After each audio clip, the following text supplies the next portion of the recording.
Good morning, everybody. So, I saw Deadpool and Wolverine a couple of days ago. The movie was directed by Sean Levy.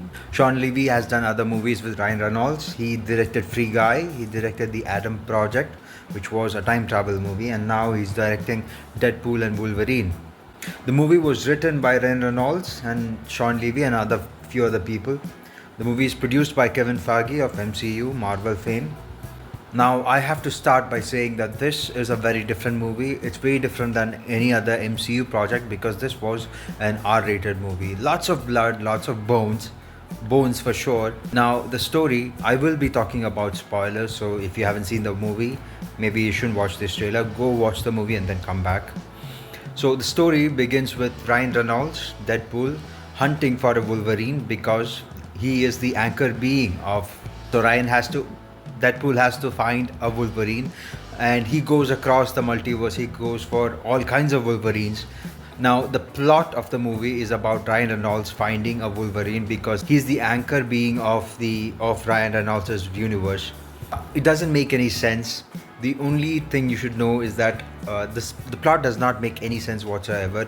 It's about Deadpool meeting Wolverine. There has to be some reason for Wolverine to be in this project, and the only reason they found out is the word anchor being, which doesn't mean anything.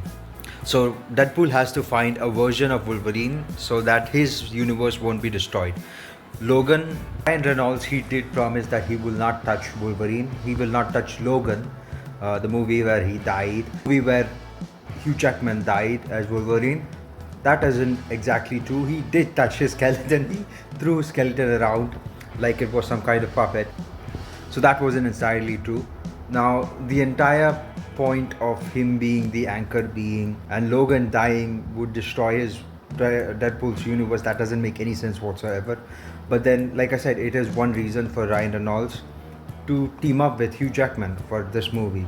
So, like I said, Deadpool goes across multiple universes to find the right the right Wolverine, and that's exactly what he does.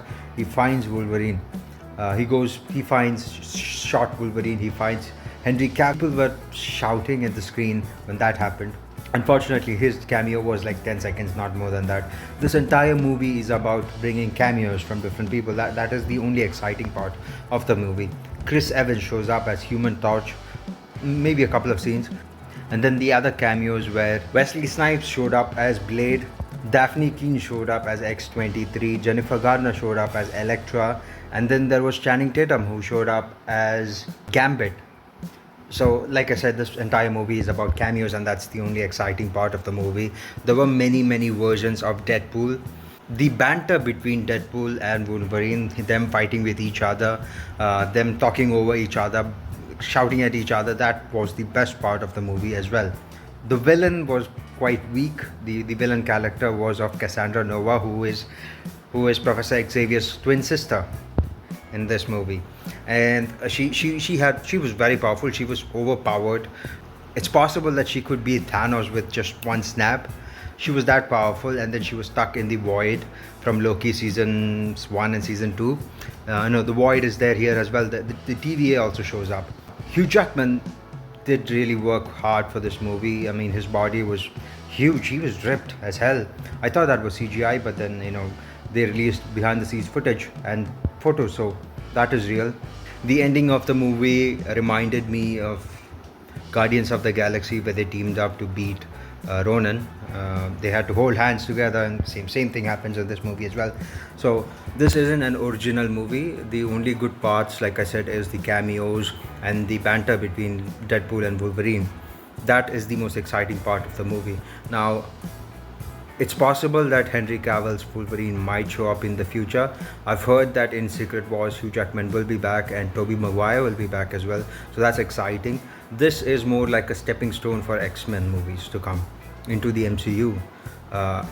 Maybe James McAvoy might show up in the future movies. Maybe other actors from other X-Men movies might also show up. So I have to say, this is one of the best movies that has come out from MCU in a while. I mean, they've been making bad movies like Eternals, She-Hulk TV show, so many bad projects.